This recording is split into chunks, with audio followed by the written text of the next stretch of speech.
pembuangan di Babel. Pasti kehidupan mereka itu penuh dengan penderitaan, penuh dengan kesusahan, hidup yang tidak merdeka, hidup yang tidak merasakan sebuah kebebasan.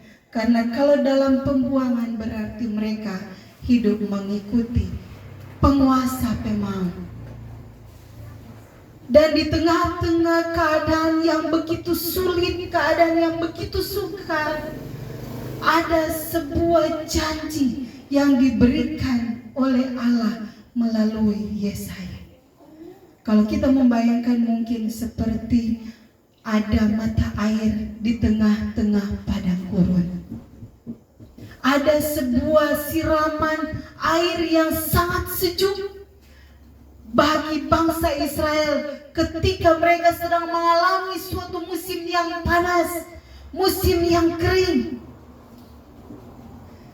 Ada sebuah berita sukacita yang membangkitkan gairah mereka untuk dapat hidup, untuk dapat melakukan banyak hal. Janji yang dikatakan, janganlah takut, sebab aku telah menebus engkau, aku telah memanggil engkau dengan namamu, engkau ini kepunyaanku. Ada suatu pesan yang berkata jangan takut, jangan takut, dan kata jangan takut ini terdapat di dalam Alkitab kurang lebih 365 kali. Berarti dalam setiap hari ketika kita buka mata, ketika kita sadar dari tidur, Tuhan sudah berkata, jangan takut, jangan takut. Dan itu yang diberikan oleh Tuhan lewat Nabi Yesaya kepada bangsa Israel, jangan takut, sebab aku telah menebus engkau. Ketika mereka di dalam pembuangan, berarti mereka menjadi budak di Babel. Dan seorang budak itu boleh dilepaskan hanya dengan cara ada yang tebus, ada yang mau ganti pada orang supaya orang bisa keluar, orang bisa bebas. Dan di firman Allah yang berkata, janganlah takut sebab aku telah menebus engkau. Berarti Allah sendiri telah menebus bangsa Israel dari penjajahan di Babel. Sebuah janji yang luar biasa. Dan janji juga itu telah kita alami pada saat ini. Ketika Yesus mati di kayu salib, dia mati untuk menebus saya dan saudara. Kalau Yesus tidak mati di kayu salib, kita tidak akan mengalami kehidupan yang seperti ini. Karena kita masih menjadi orang-orang tawanan juga. Orang-orang tawanan di dalam dosa. Kalau kita melihat di Perjanjian Lama, ketika ada orang yang bersalah, hukumannya apa? Mati. Tidak ada kesempatan kedua untuk mendapatkan pengampunan. Karena begitu ketatnya peraturan-peraturan yang ada, hukum Taurat pada saat itu sangat ketat. Sehingga sekali saja melakukan kesalahan, batowo saja, mencuri saja, hukumannya itu adalah mati. Kalau kita tidak ditebus, berarti mungkin ketika satu kali orang bikin kesalahan, orang akan dihukum dan tidak akan mengalami kehidupan seperti saat ini. Tetapi janji Tuhan yang pada waktu bangsa Israel ada dalam pembuangan di Babel, dan itu juga terus berlaku bagi saya dan saudara pada saat ini. Kita telah ditebus dengan darahnya. Yesus yang tidak berdosa menjadi berdosa karena orang pedosa. Dan dia rela melakukan itu. Karena apa? Karena begitu besar kasih Allah akan dunia ini, sehingga dia berikan anaknya yang tunggal. Untuk apa? Menebus saya dan saudara. Amin. Dalam pembacaan ini juga dia menyatakan kepada Yesaya bahwa dia menebus bangsa Israel. Kemudian mereka dipanggil dengan nama yang telah diberikan, dan dikatakan bahwa bangsa Israel itu adalah kepunyaan Allah. Bangsa Israel diberikan nama karena mereka adalah milik kepunyaan Allah. Saya kalau bilang milik kepunyaan, kalau orang mempunyai anak, mempunyai sesuatu yang berharga, pasti orang akan jaga, betul? Orang akan lindungi itu supaya jangan sampai hilang, jangan sampai rusak, jangan sampai sakit, jangan sampai ada cacat. Karena itu orang kepunyaan. Jadi kita bisa membayangkan ketika Allah bilang bahwa bangsa Israel itu adalah kepunyaannya, milik kepunyaannya, berarti dia akan menjaga bangsa Israel. Dia akan melindungi bangsa Israel. Dia akan membuat bangsa Israel itu tidak akan mengalami kesusahan. Itu adalah janji yang diberikan Allah kepada bangsa Israel. Dan itu janji juga berlaku bagi saya dan saudara pada saat sekarang ini. Pasti di hari-hari ini banyak kekhawatiran dalam diri kita. Apalagi bensin 10.000. Cerita dengan kakak tadi, "Mama, ini otosom isi bensin ulang mama, kurang 2. Tadi malam baru isi. Biasa isi 100 sampai ampan di garis. Ini isi 100 cuma 3. Kok satu hari dah pakai ini oto, pulang rumah sandar 1 garis. Sungguh luar biasa. Ketika bensin naik, otomatis semua baku ikut naik. Dan ibu-ibu di dapur pasti mulai ada kekhawatiran, betul? Aduh, bahan-bahan semua naik semua. Sampai ada yang memposting, ada murid di SDP orang tua memposting, dia posting, siapa mau beli cat, beli jus sekarang. Karena apa, sudah pemberitahuan dari toko, dari distributor, tanggal 20 harga cat semua naik. Jadi sampai tanggal 19 harga cat masih normal. Mulai ada pergerakan harga-harga untuk naik, dan kita berpikir, Tuhan, baru tahap 1 ini mau kelar, belum tahap 2 mulai so naik ini bahan-bahan bangunan. Oh Tuhan. Dan jujur beberapa waktu ini juga kita mengalami ketakutan. Banyak hal yang kita takutkan. Mau bilang orang percaya, ya betul orang percaya. Masih daging ini, selalu berkilah begitu, selalu alasan masih daging ini, kalau koleto sakit, jadi masih jabar rasa. Tetapi Tuhan kita, Tuhan yang ajaib. Tadi pada saat persiapan khotbah, dari beberapa hari yang lalu kita bilang, Tuhan apa yang kita mau sampaikan? Blame kita, tetapi ketika tadi Tuhan bilang jangan takut. Oh Tuhan, kita sekarang lagi mengalami ketakutan, kekhawatiran. Bagaimana kita mau khotbah jangan takut, sedangkan kita sendiri lagi mengalami itu. Tetapi Tuhan kita ajaib. Dalam perjalanan waktu, ketika kita merenungkan firman Tuhan ini, Tuhan memberikan kekuatan dan ada damai sejahtera.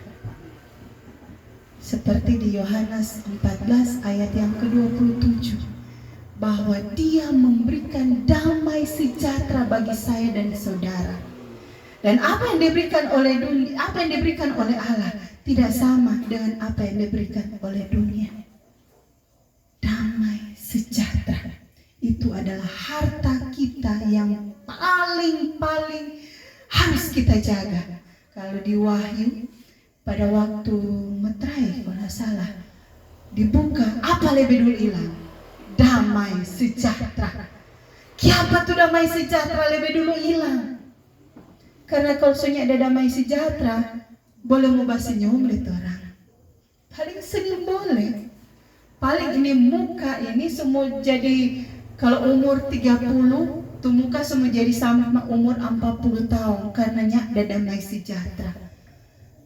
Itu mulu boleh gantung akan belanga karena so panjang dia ke muka. Karena hilang damai sejahtera. Coba Jo, kalau ini ada damai sejahtera, kalau orang mampu mau datang di ibadah begini, ya paling di rumah ini, so segala rupa nih orang mau pikir, akhirnya orang sendiri yang stres. Makanya kiapa firman Tuhan ini harus selalu dibaca dan direnungkan, agar supaya damai sejahtera itu terpelihara dalam hati dan pikiran kita.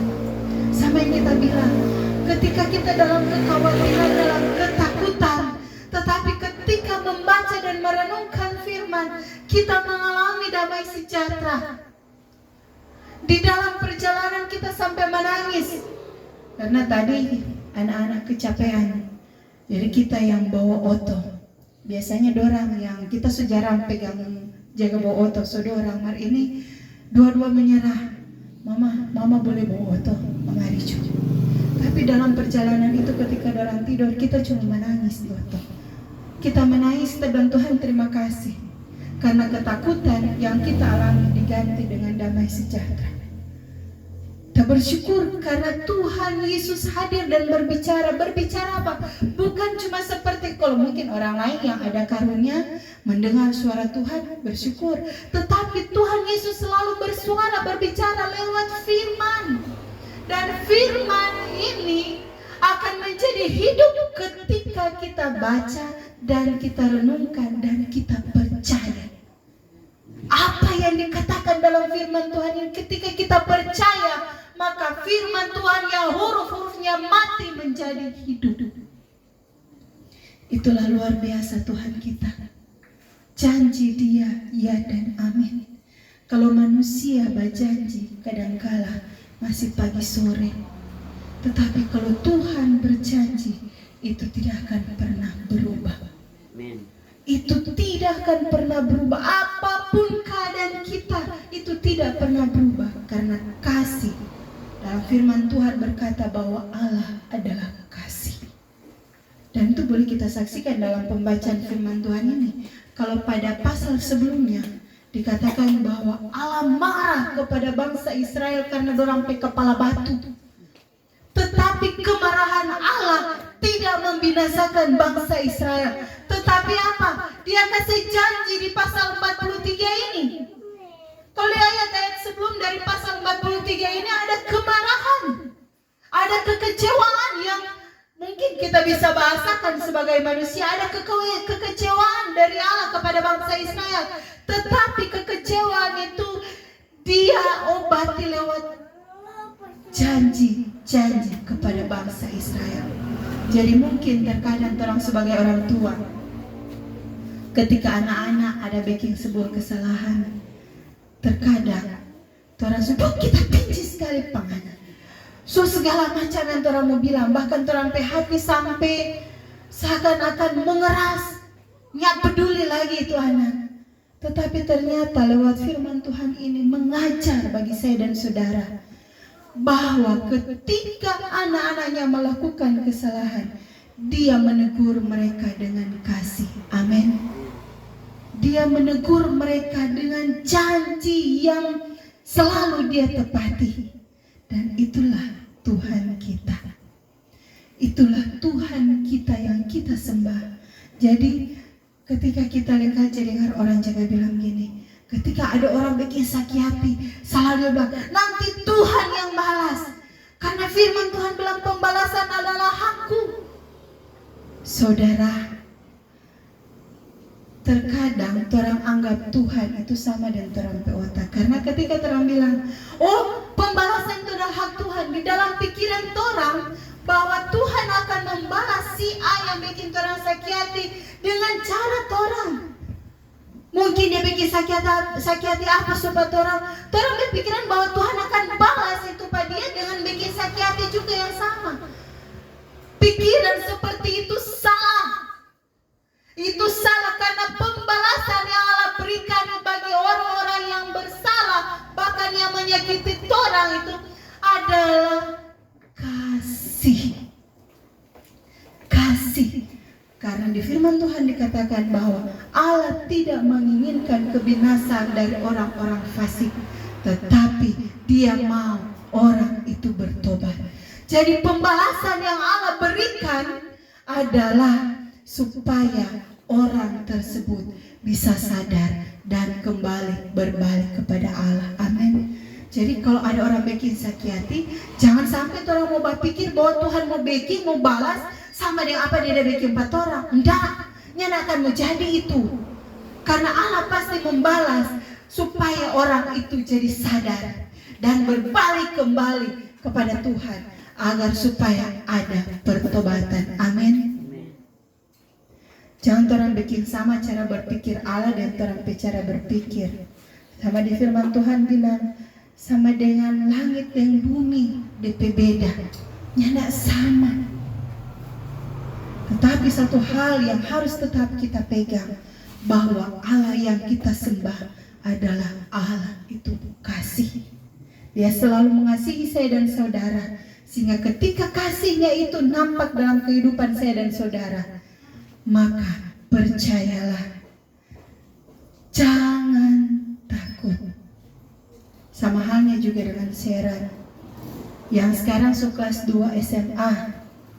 Jangan takut akan masa depan, karena ketika kita dekat dengan Tuhan, masa depan yang cerah yang Tuhan berikan bagi Sharon.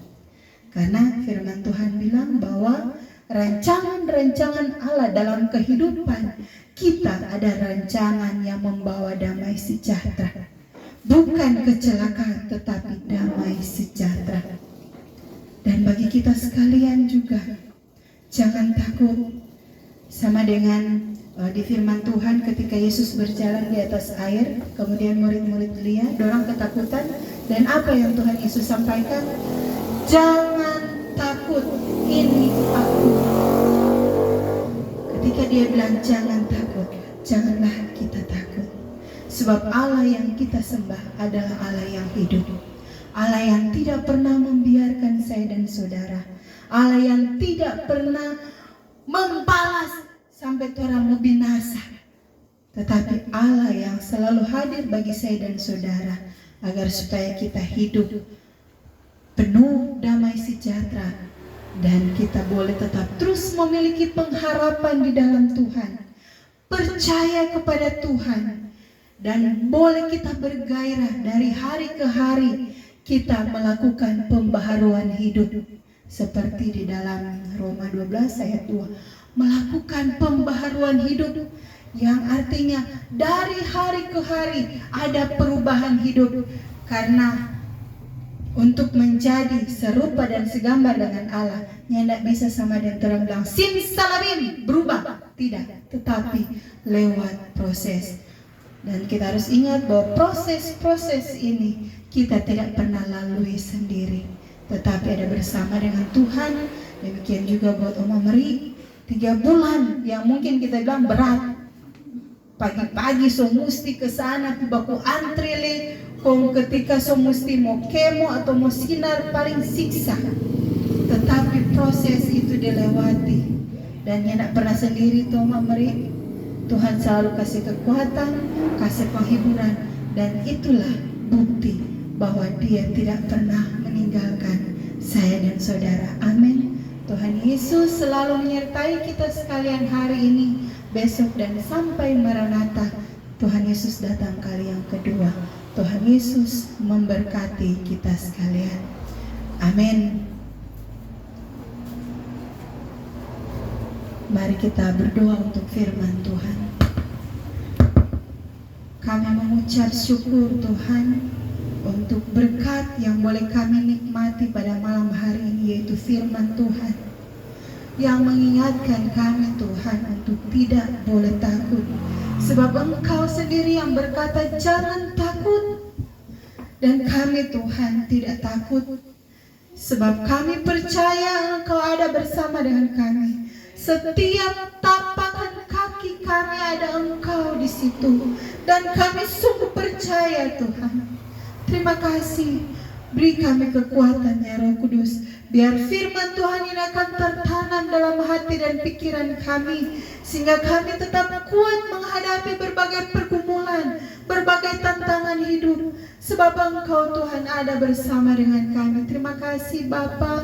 Kembalikan urapan baru bagi hamba-Mu dan berkati kami semua di dalam nama Tuhan Yesus. Haleluya. Amin. Serahkan pada